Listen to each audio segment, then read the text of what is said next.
Subscribe now and press the bell icon. Never miss an update. Good evening friends, मैं नीलू वर्मा स्वागत करती हूँ आप सभी का Mishra ji technical YouTube channel में। फ्रेंड्स, आज के क्विज में हम फिजिक्स के क्वेश्चन सॉल्व करेंगे, तो आप लोग वीडियो को लाइक कर लीजिए और अपने दोस्तों के पास शेयर कर लीजिए, जिससे ज़्यादा से ज़्यादा लोग हमारे साथ जुड़ सकें। तो अगर आप हमारे चैनल पर नए हैं तो चैनल को सब्सक्राइब भी कर लें और पास में ही बन रहे बेल आइकन को भी प्रेस कर लें, जिससे इस चैनल पर अपलोड होने वाली सारी इंपॉर्टेंट वीडियो की नोटिफिकेशन आपको तुरंत मिल जाए। और इसके साथ ही दोस्तों, आप हमारे टेलीग्राम ग्रुप को ज्वाइन करके वहां से सारी पीडीएफ फाइल एक साथ डाउनलोड कर सकते हैं। तो चलिए फ्रेंड्स, देखते हैं हम आज का पहला क्वेश्चन।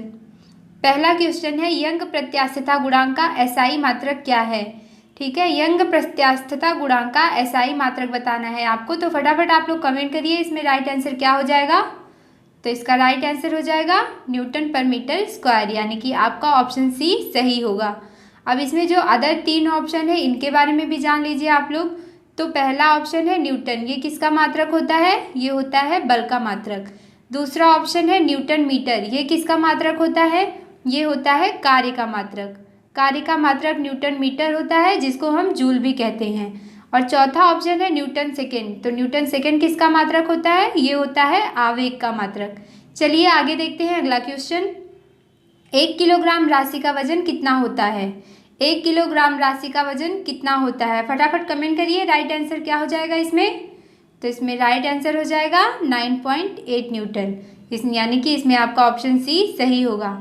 अब 9.8 न्यूटन कैसे होता है, तो वजन यानी कि भार बराबर होता है W = m/g। यम का मान दिया है 1 किलोग्राम और जी का मान होता है 9.8। तो जब आप 9.8 × 1 करेंगे तो इसका मान हो जाएगा 9.8 न्यूटन। नेक्स्ट क्वेश्चन है, पानी में तैरते हुए बर्फ का कितना भाग पानी की सतह से ऊपर रहता है। तो फटाफट आप लोग कमेंट करिए, राइट आंसर क्या हो जाएगा इसमें राइट आंसर हो जाएगा आपका ऑप्शन बी, यानी कि 1/10 भाग जो होता है वो पानी के ऊपर रहता है, पानी की सतह के ऊपर रहता है, और जो शेष 9/10 भाग बचता है वो पानी के नीचे रहता है। तो इसमें आपका ऑप्शन बी सही हो जाएगा। चलिए देखते हैं अगला क्वेश्चन। एक लिफ्ट में किसी व्यक्ति का प्रत्यक्ष भार वास्तविक भार से कम होता है जब लिफ्ट जा रही हो। तो आप लोग फटाफट कमेंट करिए, इसमें राइट आंसर क्या हो जाएगा।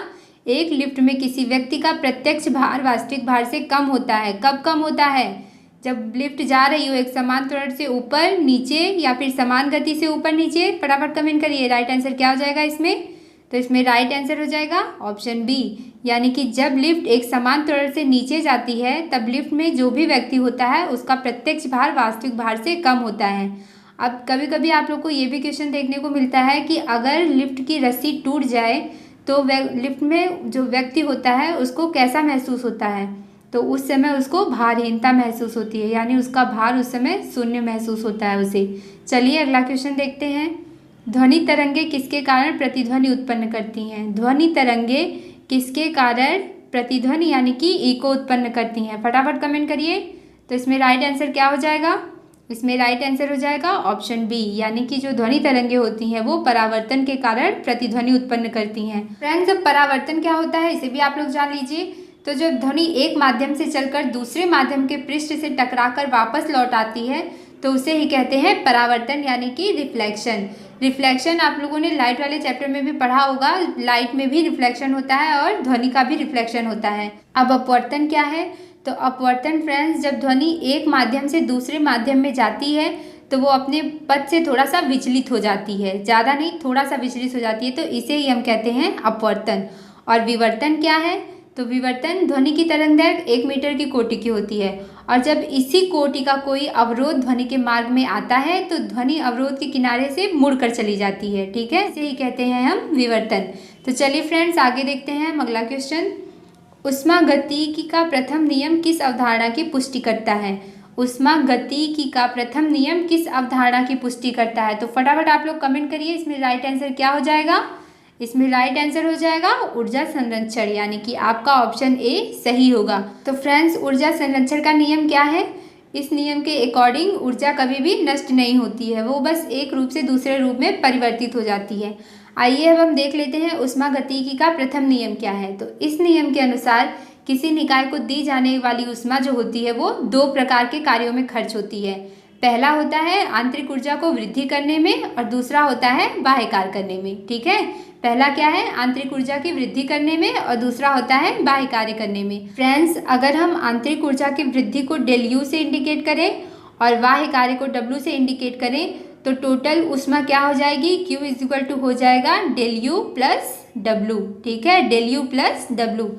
चलिए अगला क्वेश्चन देखते हैं। नेक्स्ट क्वेश्चन है, अस्त होते समय सूर्य लाल क्यों दिखाई देता है? अस्त होते समय सूर्य लाल क्यों दिखाई देता है? फटाफट कमेंट करिए। राइट आंसर क्या हो जाएगा इसमें? तो इसमें राइट आंसर हो जाएगा प्रकीर्णन के कारण, यानी कि स्कैटरिंग के कारण अस्त होते समय सूर्य लाल दिखाई देता है। इसमें आपका ऑप्शन बी सही हो जाएगा। अब प्रकीर्णन क्या है तो इसे भी आप लोग जान लीजिए। तो जब प्रकाश किसी ऐसे माध्यम से गुजरता है जिसमें धूल तथा अन्य पदार्थों के बीच सूक्ष्म कण होते हैं तो इनके द्वारा प्रकाश सभी दिशाओं में फैला दिया जाता है। इसी घटना को हम कहते हैं स्कैटरिंग ऑफ लाइट। ठीक है, चलिए अगला क्वेश्चन देखते हैं हम। नेक्स्ट क्वेश्चन है, सबसे कम तरंग दैर्घ्य वाला प्रकाश होता है, यानी कि ये जो 4 ऑप्शन दिए हैं इसमें से सबसे कम तरंग दैर्घ्य वाला प्रकाश क्या है? फटाफट बताइए, राइट आंसर क्या होगा इसमें? तो इसमें राइट आंसर हो जाएगा ऑप्शन डी, यानी कि जो बैगनी रंग का प्रकाश है उसकी तरंग दैर्घ्य, उसकी वेवलेंथ सबसे कम होती है। अब कितनी होती है ये भी जानिए आप लोग। तो बैगनी रंग के प्रकाश की वेवलेंथ होती है 3969 एंगस्ट्रॉम, 3969 एंगस्ट्रॉम। अब इसकी सबसे कम होती है तो सबसे अधिक किस रंग की होती है? तो सबसे अधिक होती है लाल रंग की। इसकी तरंग दैर्घ्य कितनी होती है? लाल रंग की तरंग दैर्घ्य होती है 6563 एंगस्ट्रॉम, 6563 एंगस्ट्रॉम।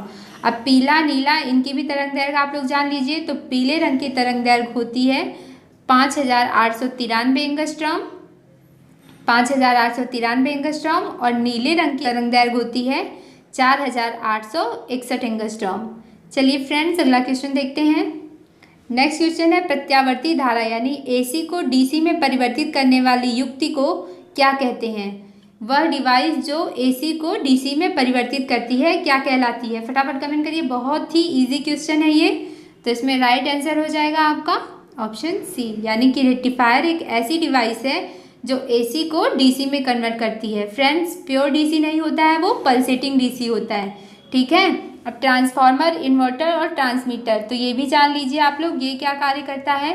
तो ट्रांसफार्मर क्या करता है, ये AC वोल्टेज को स्टेप अप और स्टेप डाउन करता है, यानी ये AC वोल्टेज को बढ़ाता है और घटाता है। यह भी याद रखिए आप लोग कि जो ट्रांसफार्मर होता है वो सिर्फ AC के लिए प्रयोग किया जाता है, DC के लिए इसका यूज़ नहीं होता। अब इन्वर्टर क्या होता है? तो इन्वर्टर रेक्टिफायर का जस्ट अपोजिट काम करता है, यानी कि रेक्टिफायर AC को DC में कन्वर्ट करता है तो इन्वर्टर जो होता है वो DC को AC में कन्वर्ट करता है। और ट्रांसमीटर, तो ट्रांसमीटर का यूज़ हम कम्युनिकेशन में करते हैं। ये जो भी सिग्नल होता है उसको ट्रांसमिट यानी कि प्रसारित करने का कार्य करता है। चलिए देखते हैं अगला क्वेश्चन।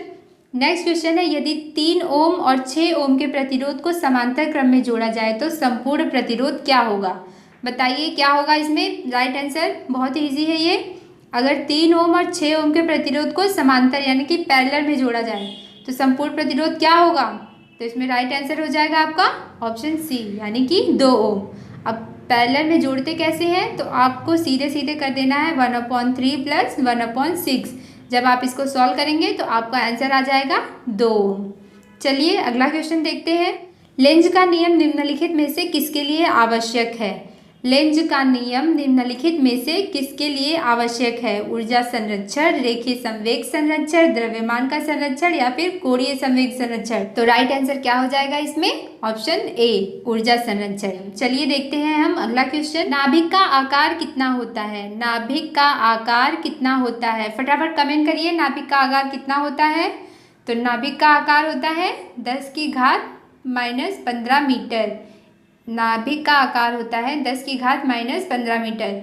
इसे क्वेश्चन में इस तरीके से भी पूछ सकता है कि नाभिक की त्रिज्या का आकार कितना होता है। तो इसमें आप लोग कंफ्यूज मत होइएगा। अगर नाभिक की त्रिज्या पूछता है तब भी आप लोग बताएंगे 10⁻⁻15 मीटर। चलिए नेक्स्ट क्वेश्चन देखते हैं। थर्मोस्टेट का क्या कार्य है? थर्मोस्टेट का क्या कार्य है? तो फटाफट कमेंट करिए क्या कार्य है? तापमान को बढ़ाना, तापमान को घटाना, तापमान को मापना या फिर स्थिर रखना। तो इसमें राइट आंसर हो जाएगा आपका तापमान को स्थिर रखना, थर्मोस्टेट, यानी कि ये टेम्परेचर को स्टेट अवस्था में यानी कांस्टेंट रखता है। चलिए नेक्स्ट क्वेश्चन देखते हैं। टेलीविज़न का आविष्कार किसने किया था? टेलीविज़न का आविष्कार किसने किया था? तो फटाफट बताइए क्या होगा इसमें राइट आंसर।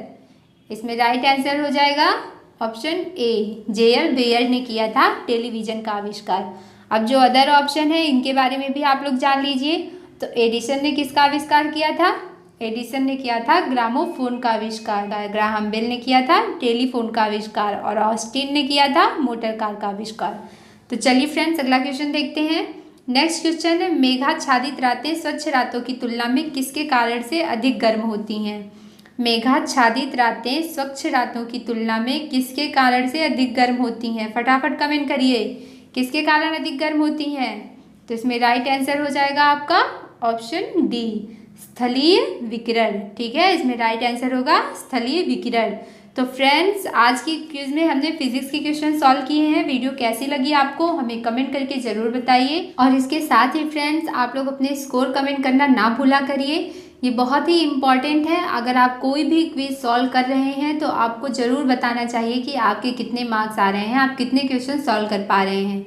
तो फ्रेंड्स आज की वीडियो में बस इतना ही। अगर आप हमारे चैनल पर नए हैं तो चैनल को सब्सक्राइब कर लीजिए और पास में बन रहे बेल आइकन को भी प्रेस कर लीजिए। इसके साथ ही आप हमारे टेलीग्राम ग्रुप को ज्वाइन करके वहाँ से सारी PDF फाइल एक साथ डाउनलोड कर सकते हैं।